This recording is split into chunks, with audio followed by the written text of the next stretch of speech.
Magna Santana, que informações você nos traz sobre a economia, Magna?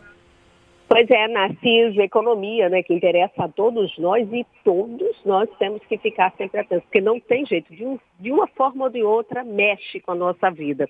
Bom, mas nós vamos falar especificamente de uma notícia que a partir de hoje, né, o governo já antecipa a primeira parcela do 13º para os aposentados. E isso aí vai injetar muito dinheiro, né, na economia, em torno de mais de 56 bilhões na economia no país inteiro. Então, claro, a gente veio saber o que fazer, como isso é importante por um lado, mas orientar o aposentado, esse que está muito apertado mesmo, porque é nessa hora do aposentado que mais precisa, né, desse recurso. Mas ele recebe, como fica no final do ano? E Dalino Souza, que é economista, gentilmente recebe a gente para falar sobre isso, para dar essas orientações.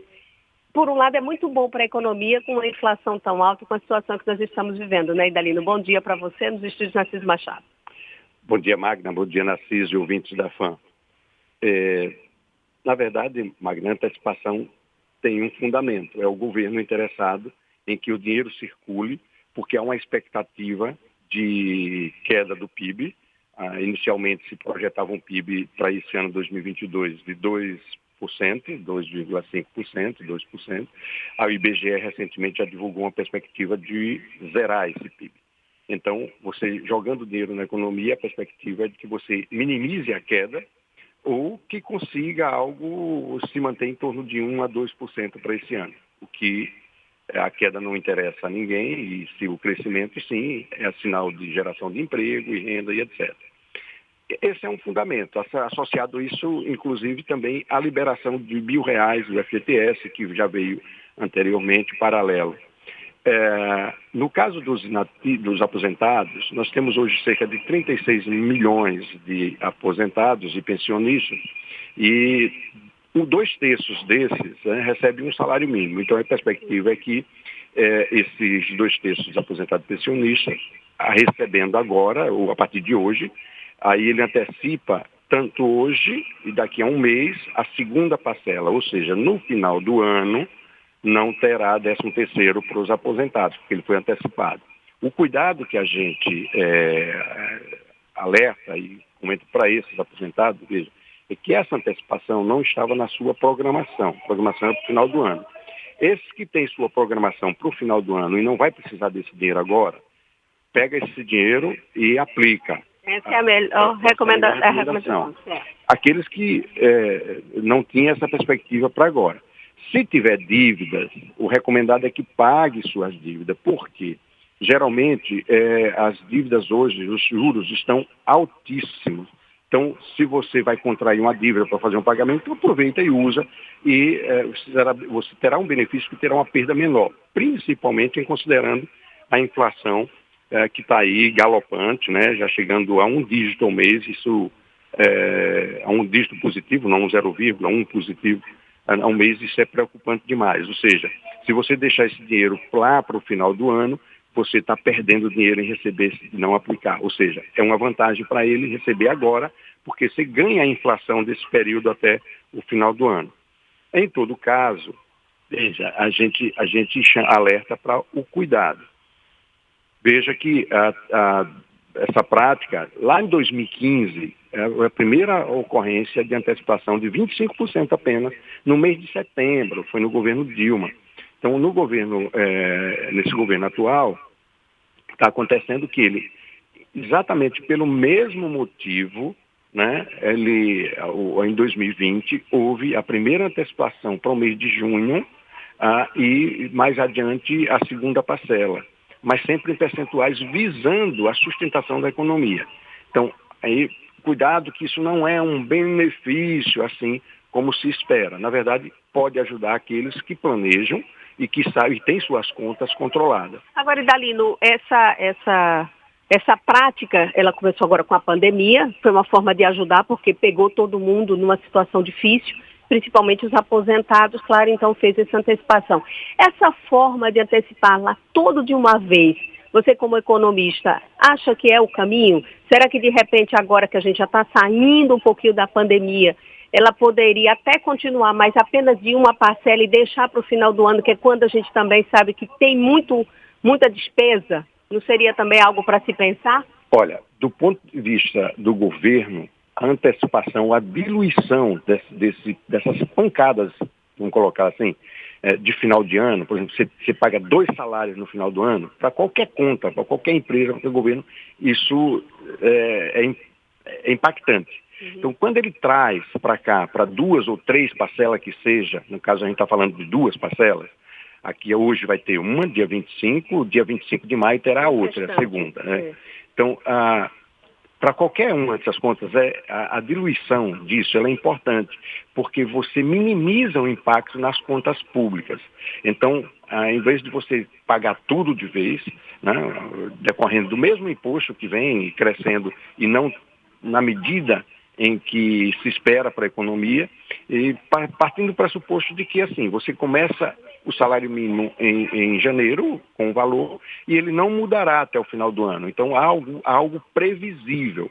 Então, mesmo assim, veja, você tem que se programar para no final do ano você ter um pagamento em dobro. Então, quando ele traz para cá, ele tem 2 efeitos. Ele traz para junho, para maio, junho, então ele está fomentando o dinheiro na economia, ou seja, ele está condicionando para que a economia dê uma segurada, né? E, consequentemente, ele minimiza o impacto que as contas teriam.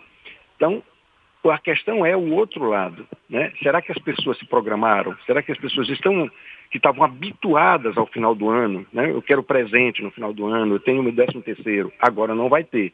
Então Ela tem que estar lembrando disso, né? Essa é a orientação, é lembrar disso, exatamente, né? Bom, para a gente encerrar, Idalino, já lhe agradecendo, então, a recomendação principal é pagar dívidas e, se sobrar, faça algum investimento e guarde e pense no final do ano que você não terá nada. A forma agora também em relação à FGTS, você iniciou a entrevista falando, o governo tem sempre liberado o FGTS, que era um dinheiro que a gente só tinha em algumas situações específicas. E agora, por exemplo, está liberando R$1.000, essas coisas. Esse trabalhador que tem acesso, que tem esse direito e pode sacar esse dinheiro, é uma boa fazer isso ou deve deixar lá? No caso do FGTS, a recomendação é que saque mesmo, porque o FGTS ele rende 0,3% ao mês. Né, 3% ao ano aproximadamente. Até a poupança está pagando melhor do que o FGTS. Então, se você não vai gastar, não tem dívidas a pagar, e é outra orientação também, se você tem dívida hoje, o cartão de crédito vai de 12% a 14%. Né? Aliás, o cheque especial, o cartão de crédito vai de 14% a 18%. Então, em vez de você estar pagando isso, né, é melhor você tirar, porque você tem um ganho, que você só vai receber 0,3% ao mês. Então, no caso do FGTS, tira mesmo, e se você não tiver como gastar, não tiver dívida a pagar, aplica em qualquer outro ativo. Até poupança vai render melhor do que o FGTS. Maravilha. Obrigada, Idalino Souza, pelas orientações, não só aos aposentados, mas que serve para todos nós em relação a algum dinheirinho extra que vai surgindo, que ele deve ser... Mas aí todo mundo, eu acho que se a gente fizer pesquisa e perguntar, Narciso, você vai fazer o quê? Está na aula de canto, que ele está investindo muito. Mas, por exemplo, vai fazer o quê? Pagar dívida. Ou então investir. Todo mundo diz. Eu acho que se fizermos uma pesquisa, né, Narciso, quase 100% vai dizer, vou pagar dívida. É a situação. Idalino, obrigada. Agora, Magna, uma pergunta para o Idalino. Além de todos esses efeitos e esses cuidados que nós precisamos ter, esta injeção de recursos ajuda a controlar ou ela é um risco para a inflação, por exemplo? Boa pergunta, Narciso. Realmente há um certo, eu diria que encontro, né, entre essa informação. Por quê? Por um lado, o governo aumenta a taxa de juros para evitar muito dinheiro no mercado, para controlar a inflação. E, por outro lado, ele pega os salários e antecipa, quer dizer, injeta mais dinheiro na economia para poder segurar a economia. Então, de certa forma, é preciso ver que equilíbrio isso dá. Então, quando você aumenta a taxa de juros, você está favorecendo aos especuladores, né, ou quem deve ao governo, né, porque ele paga Selic, e o mercado também fica atento a isso. Quando você pega o dinheiro das pessoas que têm direito àquele dinheiro, de qualquer forma ele entraria na economia, só que nesse caso ele entra antecipado, não lá para o final do ano, que o efeito seria para o ano seguinte, né? Então, assim, de certa forma a injeção do dinheiro, ele ajuda a fomentar a economia. Por outro lado, muito dinheiro no mercado fomenta a inflação. Quer dizer, é uma conta que a gente tem que fazer. Tá? Então, de certa forma, muito dinheiro no mercado, ela favorece, sim, a subida na inflação, que está aí um pouco elevada, né? E precisaria de um freio. Né? E o controle da inflação hoje no país é feito via Selic, via Banco Central. Então, veja, quando ele aumenta, ele quer retirar dinheiro, ou seja, não quer facilitar a posse do dinheiro, aumenta a taxa de juros. Então, e aí vem o governo e diz, não, eu preciso fomentar a economia jogando dinheiro no mercado. E aí antecipa o 13º dos aposentados. Agora, uma outra questão, Idalino. Você, pela sua experiência, vê alguma perspectiva de que a inflação possa baixar dos 2 dígitos ainda este ano de 2022? Ô, Narciso, os sinalizadores, os indicadores que a gente tem, não recomenda isso. A expectativa, inclusive o Boletim Focus do Banco Central, que é quem indica isso, já demonstra que dificilmente baixará dos 2 dígitos. Agora a preocupação é segurar em 10%, 11%. Tá? Medidas. É possível que caia, mas do jeito que está, veja, estou falando agora, com os prognósticos que a gente tem, essa inflação não deve baixar menos de 9%, que já é muito acima da meta, né, que está em 6,5%, estipulado pelo governo. Quer dizer, é algo preocupante. Algumas medidas têm que ser adotadas, porque tudo isso, inflação alta, tanto prejudica o governo, e é um ano eleitoral, como prejudica a economia de todos nós. Com relação ao processo eleitoral, você acha que nós temos aí algum risco de impacto mais severo na economia ou vamos passar deste processo como todo processo de eleições gerais, mais dentro do campo das especulações? Então, a inflação, ela demonstra isso, né? A elevada contínua, né, dos preços, né?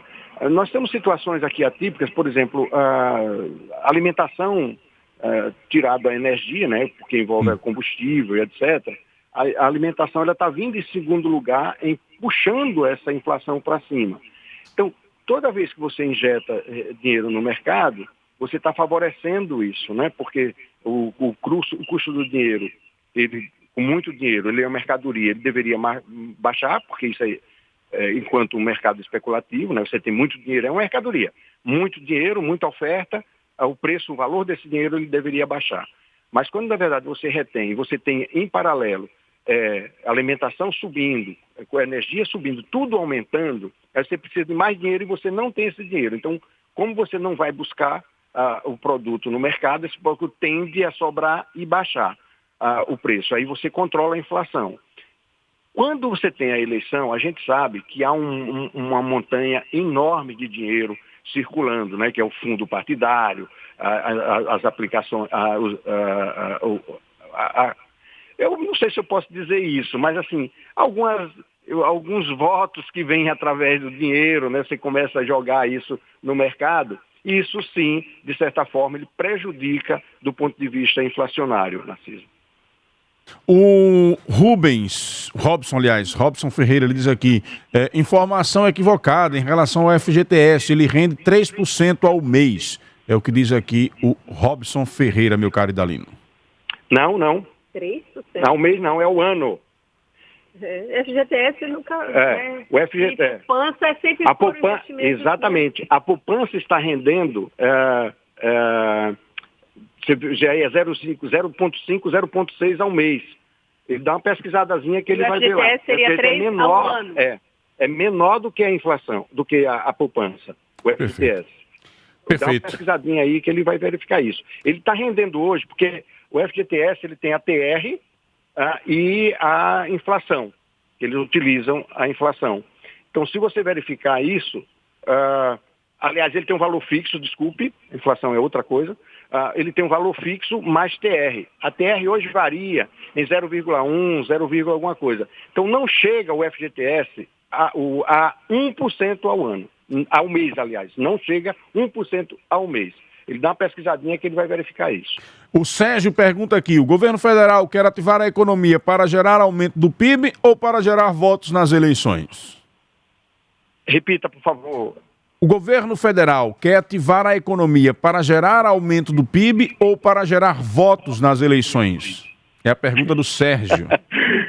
Olha, Narciso, eu não posso responder sobre questões políticas, eu respondo sobre questões técnicas. Você injetar dinheiro na economia, você, de certa forma, você favorece a sustentação e o crescimento do PIB. Se isso vai ajudar na eleição, isso é uma outra história, eu não tenho esses dados, não posso fazer esse paralelo. Muito bem. Temos mais aqui outro... Idalino nos informando que a poupança rende 0,5 ao mês e os cartões de crédito e juros bancários na faixa de 15% ao mês. Que beleza! É o que diz aqui o Marcos Aurélio, meu caro Idalino. Perfeito. A conta é essa mesmo. Chega até 18% ao mês um cartão de crédito se você deixar de pagar, né, o total. Se você pagar o mínimo...